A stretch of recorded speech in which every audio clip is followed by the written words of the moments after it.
आशा है और इनकी बेटी रजनी की गवाही है कि पिछले दिनों में इसको बहुत ज्यादा खांसी शुरू हो गई थी। इतनी ज्यादा खांसी थी कि रुक नहीं रही थी।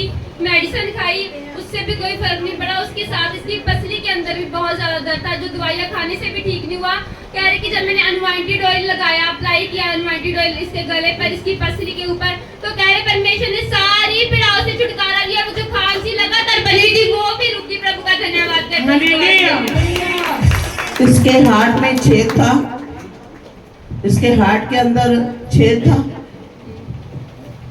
और इसको मुंह से खून की उल्टी आती थी। मुंह की उल्टी आती थी खून की। जब मामा जी से प्रार्थना करवाया, जब पहली बार प्रार्थना हुई उसके बाद, जब पहली बार प्रार्थना हुई थी इसकी उल्टी आती थी खून की। तब से कभी भी खून की उल्टी, तब से कभी भी खून की उल्टी नहीं आई है।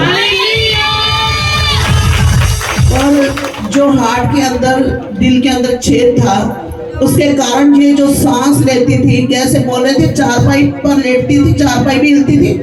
जब मैं लेटती थी इसे लेके तो चारपाई डोलती थी। जब इसके हार्ट में छेद था, अब मैं इसको लेके लेट जाती थी, मुझे कोई दिक्कत नहीं आती, ना मेरी बच्ची कोई दिक्कत नहीं। अब नहीं दिक्कत आती, लेकिन जब इसके हार्ट में छेद था, जब लेटती थी तुम क्या होती थी, ये उछलती थी। जब मैं लेटती थी तो खाट उछलती थी, खाट भी उछलती थी। सांस इतना ये स्पीड से लेती थी, इतनी इसके हार्ट में स्पीड बढ़ जाती थी कि चारपाई भी उछलने लगती थी। और आप साथ लेटे होते थे, आप भी ऐसे घाट हिल रही होती थी। खाट हिलती थी। अब सही हो गया। देखो, वो हार्ट का छेद कभी भी ऐसे बंद नहीं होता। ऑपरेशन के बाद भी कोई चांस नहीं होते बच्चे के।